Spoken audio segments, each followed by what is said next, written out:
It's 3 p.m. and we are looking at an edge for the BJP in the state of Madhya Pradesh, Chhattisgarh, Rajasthan. This is advantage BJP. Telangana, as predicted, is going towards the Congress party. So this is what the Congress party will take heart from. But a defeat in Chhattisgarh, something they're definitely not expected, Santia. And a lot of introspection for the Congress party.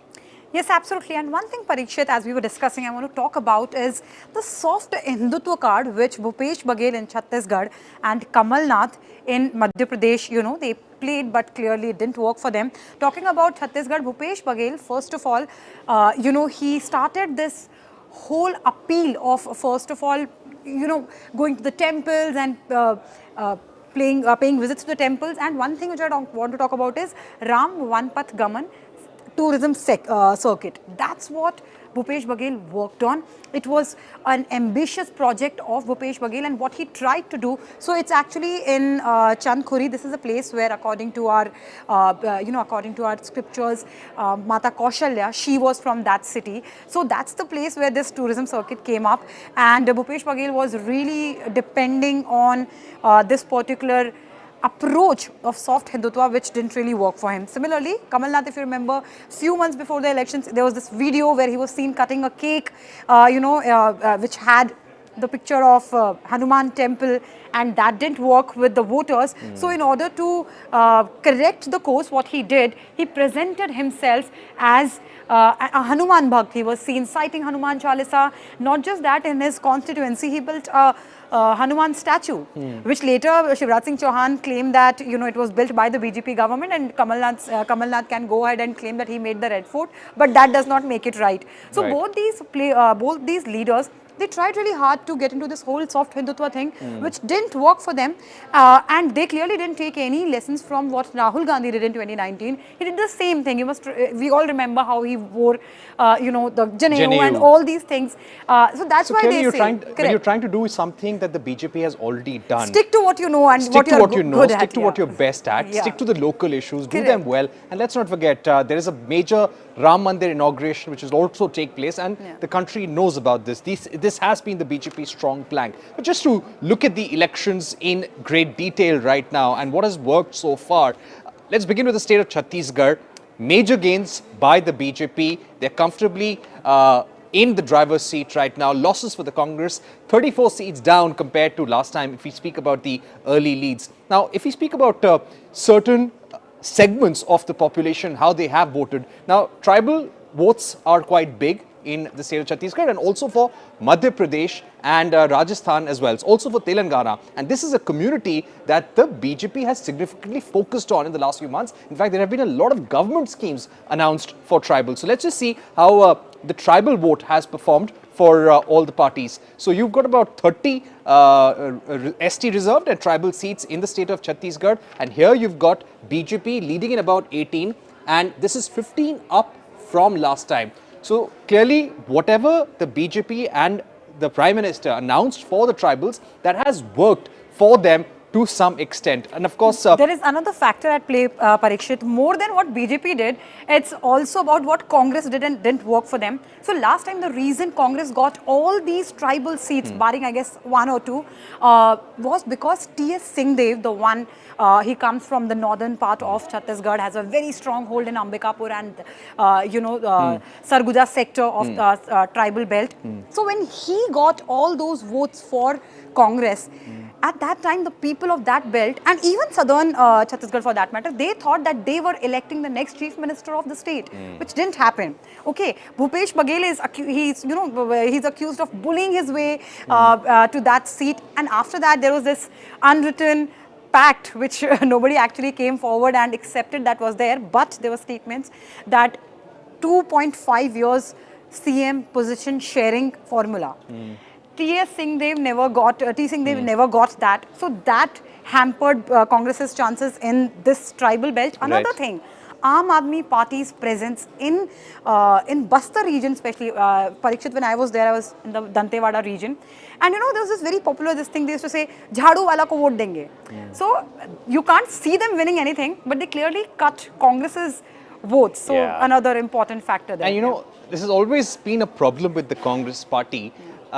Ki her state में कांग्रेस को कांग्रेस ही काटता है. Correct. There is an infighting problem that the Congress faces in many states. We'll be talking about Rajasthan. Yeah. It's a classic problem that they have been facing there for many years now. And they're unable to handle it. See, they're BJP unable to also sort it out. has similar infighting, but the senior leadership, party high command, the discipline which penetrates from there is remarkable. And another example of how, as you mentioned, infighting, in Congress, Rajasthan, you know, there was a statement from Shanti Dhariwal who said, "Kya high command? Kaun high command? Kaun Gandhis?" Despite saying that, he got a ticket from Kota. Of course, he lost that seat. It was understood that he's going to lose that. But in the beginning, Congress tried to play it up that, you know, if somebody is going to question the dominance and importance of high command, we are not going to give any seat to that person. It was only in the last stage of issuing tickets, he got a seat, but he got it. So that sends a wrong message. So it's an unfortunate thing about the principal opposition party. You've got the young guns, the veterans against each other. You've got state leaders also not getting along. Let's talk about Madhya Pradesh now for the moment. Again, a state where the BJP has performed phenomenally. In fact, according to some reports, they may actually hit their highest tally so far ever. 55 seats up compared to last time. Congress, major setbacks despite them fielding some of their key leaders. Let's look at, Santia, what's worked for the BJP in the state of Madhya Pradesh. Let us open some of the segments over here. Let me talk about the BJP big guns. As we've been speaking, that it's not just Shivraj Singh Chauhan. The BJP brought in Narendra Singh Tomar, a union minister for agriculture. You brought in Prahlad Singh Patel, again minister of state. You brought in a Phaggan Singh Kulaste. For tribal votes. For tribal votes also. And Kailash Vijayvargiya. And Kailash Vijay. Let's not forget, he's also a major, big BJP heavyweight from the state of MP. And there were at least 79 seats where these big faces of the BJP held sway. And the BJP has managed to do well in those seats by winning about 57. This is 22 up from last time. So Shivraj plus some of the big faces, this strategy seems to be working on the ground. And speaking about Shivraj Singh Chauhan, Santia, you've been speaking about all his schemes and the connect that he had with the voter. Let's look at these numbers. Let's talk about these numbers. This is a Shivraj factor. Go ahead. So, Ladli Behna, and see what I am curious to know now and to see how this pans out, because if Ladli Behna is going to be such a sure shot formula to victory, you know, we are very near to the Lok Sabha elections. Will we see more leaders and these parties coming up with similar schemes? We also had a senior journalist on our panel. He spoke about the cash transactions. That's what people are interested in. You know, in terms of freebies and welfare. See, when they are doing it, it doesn't matter if Congress is doing it or BJP is doing it. When they do it, it's welfare scheme. When others do it, it's freebie. That's a different thing. But instead of promises of other freebies, the cash transaction really works for people. And these elections and Shivraj Singh Chauhan's you know, this phenomenal victory is the star of the day, there is no doubt about that. That shows that cash transactions really work for people. Because on other hand, we also have Ashok Gehlot. His promises were pretty similar. There are two differences. First, Ashok Gehlot government was not able to fully deliver on his welfare schemes. One was obviously complete farm loan waiver. That didn't happen. And on the other hand, we have Shivraj Singh Chauhan, who started a scheme where delivery was, see, it's very black and white. If you are transferring the money in the accounts of women, either they are getting the money or they are not getting the money. So that was very, for the women also, for the women voters also, it was very easy to see that they were getting the benefit of that promise. And, you know, the Congress has also lost out because of not having Scindia, Jyotiraditya Scindia this time around. If you look at Kamal Nath for that matter, there are about 33 seats where Kamal Nath holds sway. And the BJP is actually gained here. They're winning about 18 seats. Congress a tad behind at 15. If we quickly look at the Scindia factor in this election.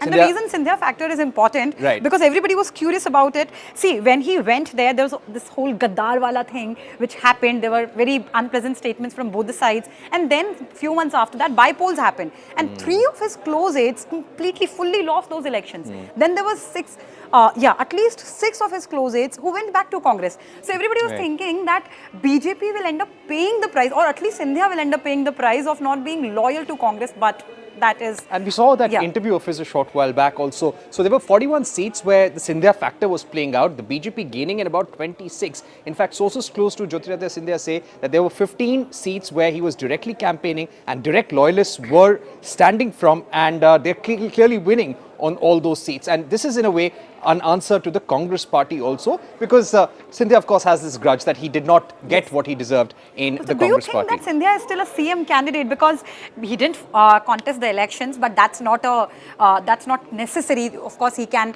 There can be a bypoll, or he can be like from an MLC. This thing it's too difficult, because the amount of work Shivraj Singh Chauhan has done, and clearly you have to give him credit for this victory. So just to leave him aside would be difficult. But that's exactly what BJP wanted to do in the beginning. Remember, there were rallies where both Prime Minister and Shivraj Singh Chauhan were there at the rally, and from the same stage, Pradhan Mantri Narendra Modi, PM Narendra Modi, didn't even acknowledge Shivraj Singh Chauhan, not even once in his speech. He said that, oh, he's here and he's going to be our CM candidate. But then came Shivraj Singh Chauhan, and in his very populist style, he of course appealed to all his sisters, Meri Behno, Meri Ladli Behno, and he said, like, he waved and he said that, Kisko Mukhyamantri banaoge, his dramatic style, right? So that was very humiliating for Shivraj Singh Chauhan. And there was another theory which political analysts in the beginning said that the way Shivraj Singh Chauhan is being sidelined can cost BJP the state. Another theory which was wrong. But again, here the credit goes to Shivraj Singh Chauhan. This is how Rajasthan and Madhya Pradesh's victories for BJP are two different things. In Rajasthan, it's out and out Modi factor, Modi magic. And in fact, in 2018 also, when BJP lost that state, the common people, there's this slogan, Vasundhara teri khair nahi, Modi tujhse bair nahi, which meant that they were unhappy with the incumbent chief minister, but were very happy with the prime minister. But in Madhya Pradesh, it's out and out Shivraj Singh Chauhan.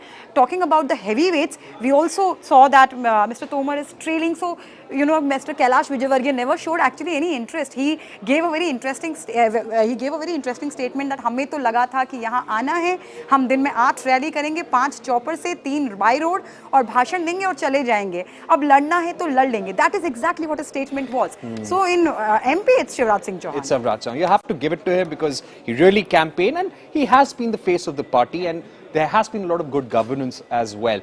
Speaking about the state of Rajasthan, major upsets for the Congress party. Of course, this is a state which does not repeat the same party, the incumbent, for the last 25 years. Since 1998, the same party has not been voted back. So BJP winning here with 111 seats. This is a lead that they have right now. This is 38 up from last time. Let's look at the Gehlot factor and the pilot factor, because this will decide who will take the reins of the Congress now in the state of Rajasthan. Santia, very interesting. Let's look at the Gehlot factor, how Ashok Gehlot has performed in this election. So there were 51 seats where he held sway, the BJP gaining in a majority of them. Right, and also let's not forget that these elections were extremely crucial for Gehlot, because he kind of let go of the chance of being Congress president because he wanted to remain the chief minister of Rajasthan. And that happened at the last moment. But these elections, the reason I say that these elections were important, he is already 70. Next state elections, he will be, by the time that will happen, he will be 75. So age is not really on his side.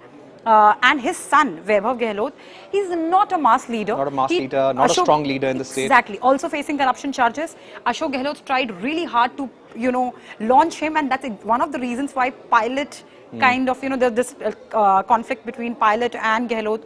That was one of the reasons why it existed in the first place.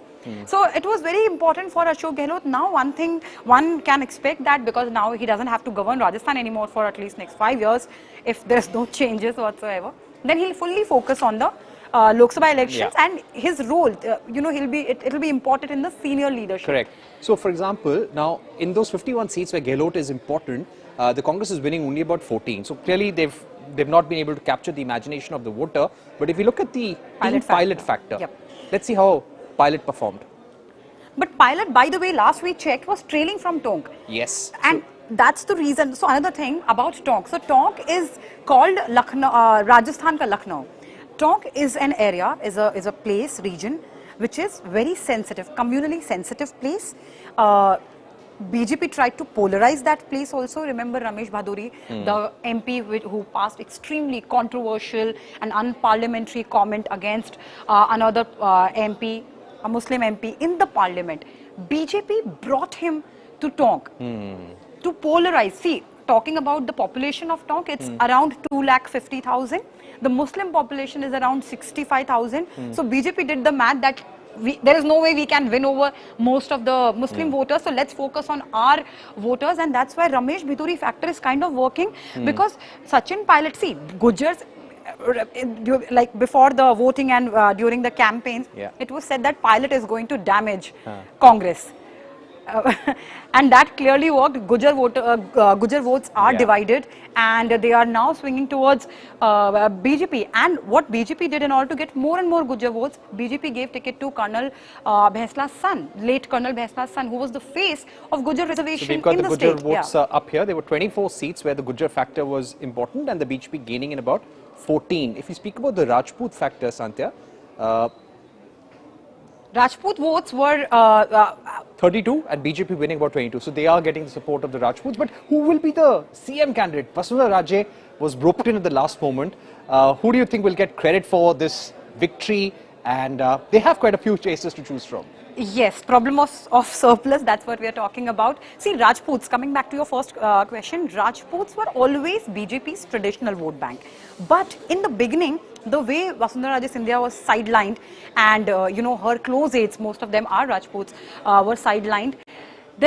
Everybody expected that this is going to hamper BJP's chances of securing Rajput votes. But BJP very smartly towards the end, we also have to see, it's not, Modi factor obviously is a very big factor, but we also have to understand that BJP is a very disciplined party which focuses on each and every seat and how each and every caste dynamic is going to impact them. So what BJP did towards the towards the end, in the beginning, Vasundhara Raje's aides were not given seats. Now the classic, the most important example is Narpat Singh Rajvi. He's the son-in-law of former Vice President and also former CM of Rajasthan, Bhairav Singh Shekhawat.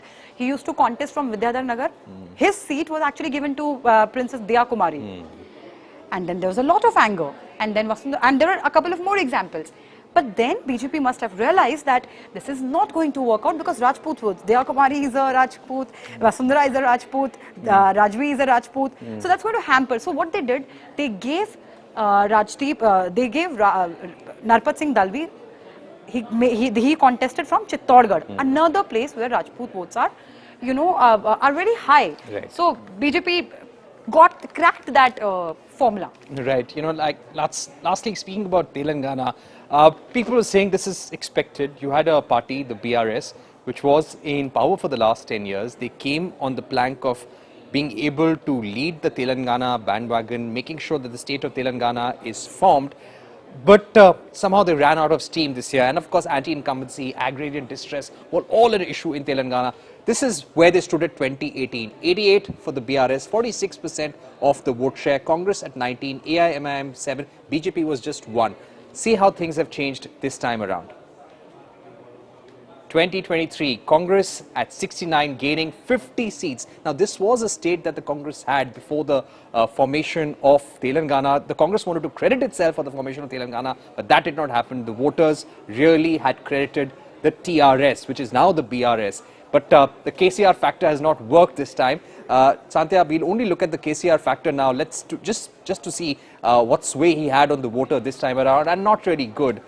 25 seats where K. Chandrasekhar Rao, the Chief Minister, had direct sway, and the Congress has done better there this time around. And the BJP, of course, gaining overall. And in fact, KCR, he contested elections from 2 seats. Kamareddy, he's trailing from. There he's trailing. And talking about KCR, he's a person who has national aspirations. He has always made it clear. He has never shied from making his. He's never shied away from making his national aspiration clear. He has presented himself as the next Prime Minister of the country. That's precisely why he didn't really go with India Alliance, because India Alliance obviously have another Prime Ministerial candidate. I don't know whether that's going to help them, considering these elections. If these elections are an indication of anything, India Alliance is not really strongly positioned. So because Congress so badly wants to portray Rahul Gandhi as the next Prime Minister of the country, that's why they didn't. KRS didn't become a part of India Alliance.